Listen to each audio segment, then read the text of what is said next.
Hey, what's up everybody, and welcome back to News Dose.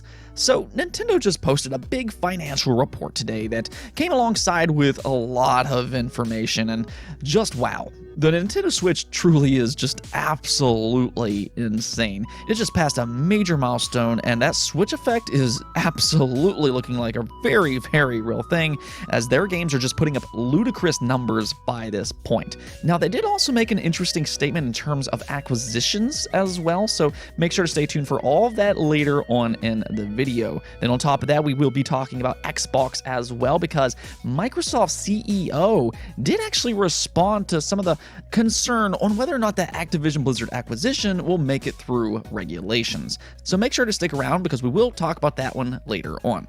To get things started off today though, we're going to be talking about Dying Light 2. This is a highly anticipated zombie game that fans have been looking forward to for years, and well, after several delays, it is finally up on us and will be releasing tomorrow on February 4th. Though will this game actually be worth it? And that is the question right now. Is it going to be worth your hard-earned cash? And what reviews have started to roll out, and currently Dying Light 2 sits at a 77 overall score on Metacritic with 46 reviews on the PlayStation 5. Now the Xbox Series X has a 78 with 27 reviews, and then the PC version has a 79 with 25 reviews. So I think this is a little bit lower than what a lot of fans were hoping this game would get. I think a lot of people were kind of hoping it would get somewhere in the 80s range, but based off of the reviews, it still does seem like it is a fun overall game with a lot of content. Now, I have seen some people claim that the protagonist isn't necessarily interesting, but it seems like the big problem a lot of these outlets are having is that this game is apparently plagued by technical issues and bugs.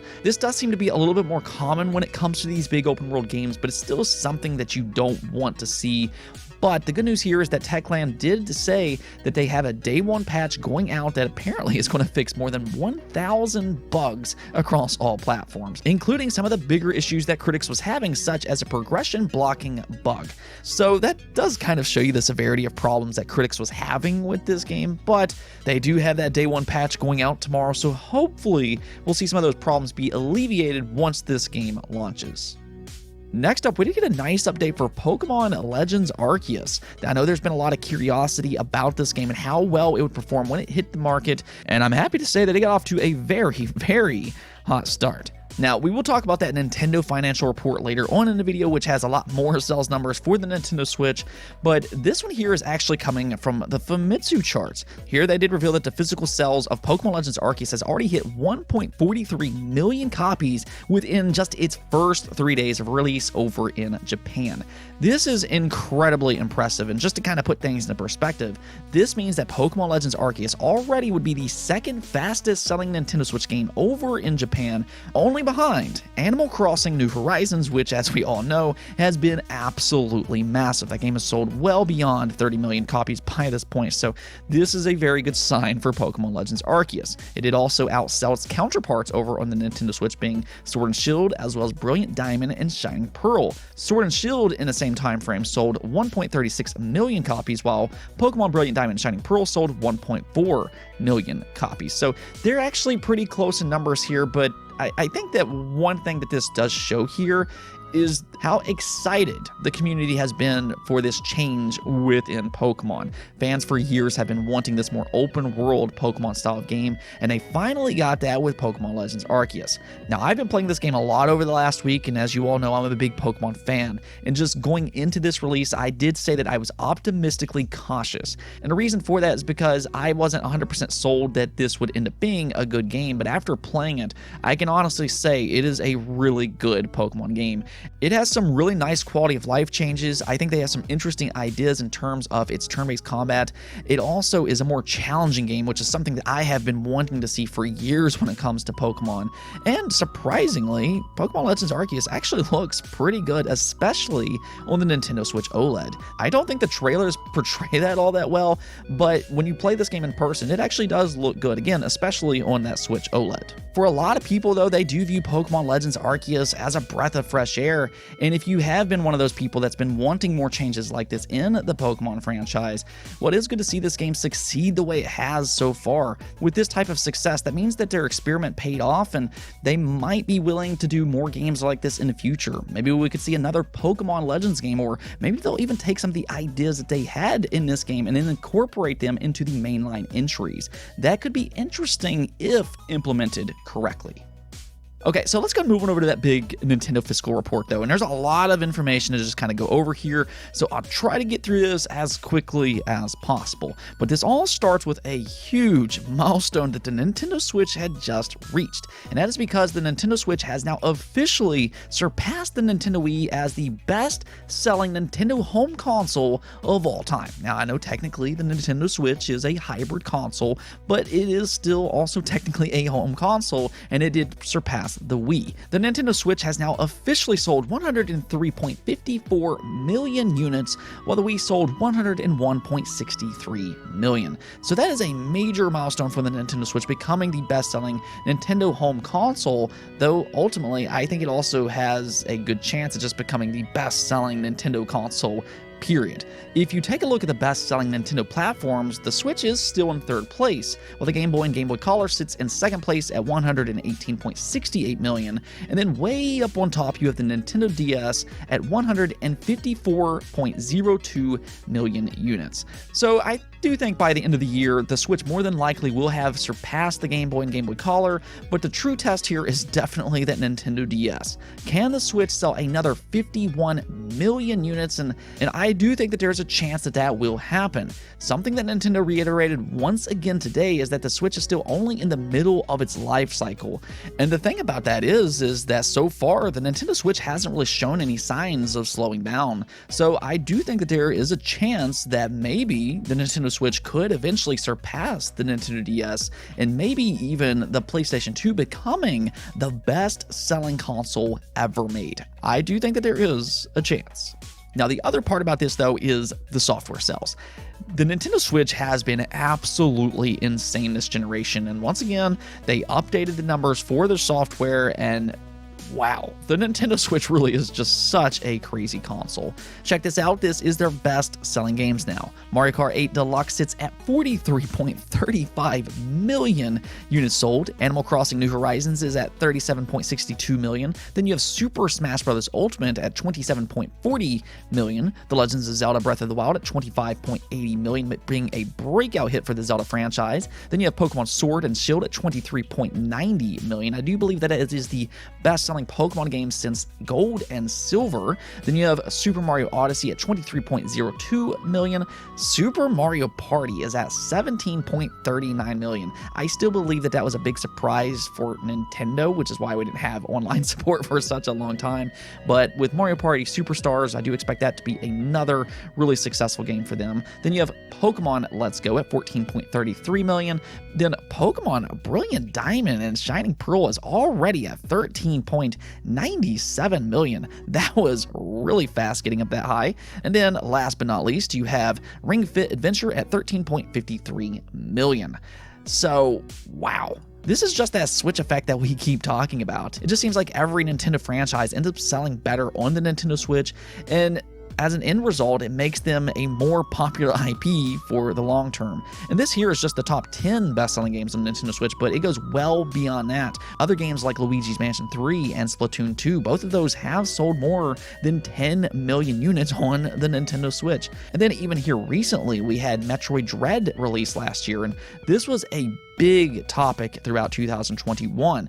Is there a chance with that Switch effect that maybe Metroid Dread could end up being the best-selling Metroid game ever made and really give this game the attention that it truly deserves? And so far, that is exactly what is happening. Metroid Dread so far has already sold 2.74 million units in about 3 months, which currently that would place Metroid Dread as the second best-selling entry, only behind Metroid Prime, which is just barely ahead of it at 2.84 million units sold. So yes, Metroid Dread is closing in rapidly on becoming the best-selling Metroid game ever made, and now we just need to see Nintendo do more with this IP going forward. Let's not make the Metroid franchise disappear for another long period of time, and let's keep at this 3D version and also having the 2D entries as well. I mean, we're seeing a lot of success here in Nintendo, so let's keep it up.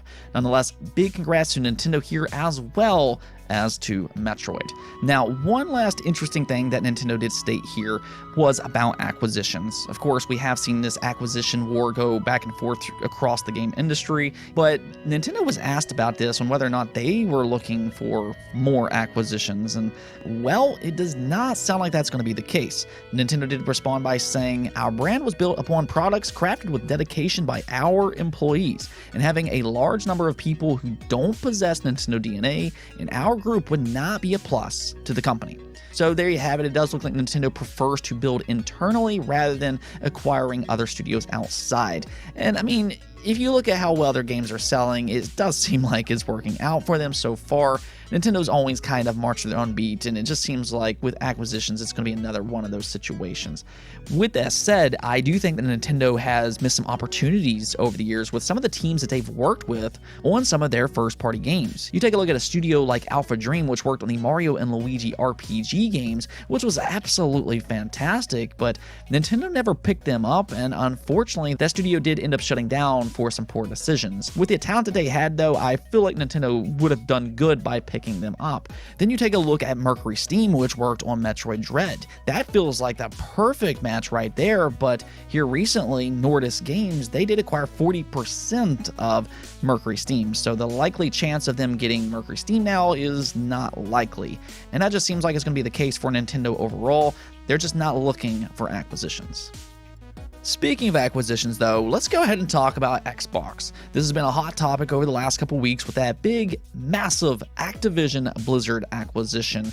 And since then, there has been some concern within the game industry about antitrust laws. Will this acquisition actually make it through regulations? This is something that we even talked about just a day or so ago, as it looks like the FTC will be taking the reins on dealing with this acquisition here. Now, as I said before, I don't really think that they're going to have any problems, which I'll kind of get back to here in a moment. But, well, interestingly enough, the Microsoft CEO himself, Satya Nadella, did actually respond to these antitrust concerns, and he sounds very confident on this situation. Yeah, let's just go and check out what he had to say here. He says, "At the end of the day, all the analysis here has to be done through a lens of what's the category we're talking about and market structure. Even post this acquisition, we will be number 3 with sort of low teens share of the video games market. We will be a big player in what will be a highly fragmented place." And when he says it like that, he is absolutely correct. They still will not be in the top position of the game market because the game market is still very, very competitive. In fact, their key competitor in the console side of things, being PlayStation, will still be ahead of Xbox. So that does play a big part, because one thing that I have been seeing thrown around a lot within the community is the word monopoly. Xbox all of a sudden is a monopoly because of this Activision Blizzard acquisition. And for those people that's kind of throwing that around, I don't think that they completely understand what that word actually means. See, a monopoly is actually characterized by the absence of competition, and, well, the game industry is not short on competition even in the slightest.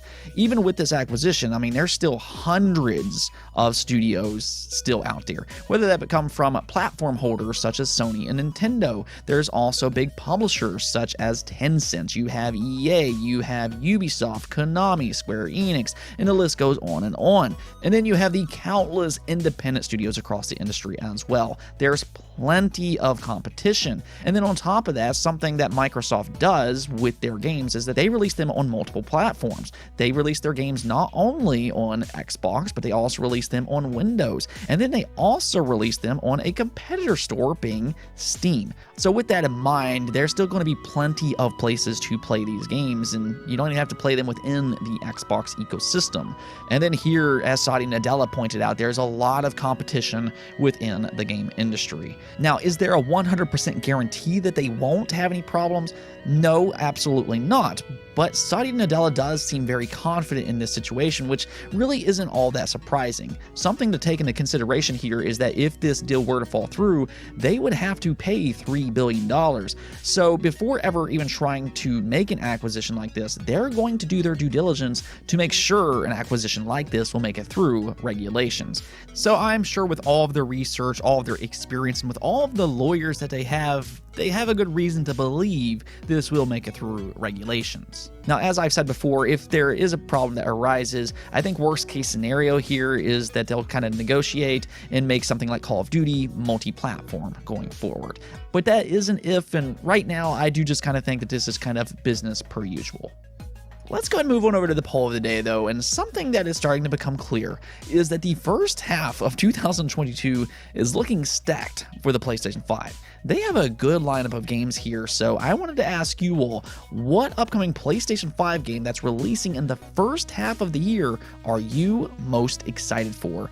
And no big surprise here, Horizon Forbidden West did take that #1 spot with 53% of the votes, though I was definitely interested to see what would take second place, and well, that was Ghostwire Tokyo with 18% of the votes, and then Gran Turismo 7 sits at 10% and Forspoken at 7%. So there you have it, and as I said before, I don't think it's necessarily a big surprise to see Horizon Forbidden West come out on top here with 53% of the votes. Right now, that game does look great, and I know there's a lot of fans of Horizon Zero Dawn, so we want to see how this game ends up being on the PlayStation 5 here soon. Of course, you can play it on PlayStation 4 as well, but nonetheless, it is looking like a really good game.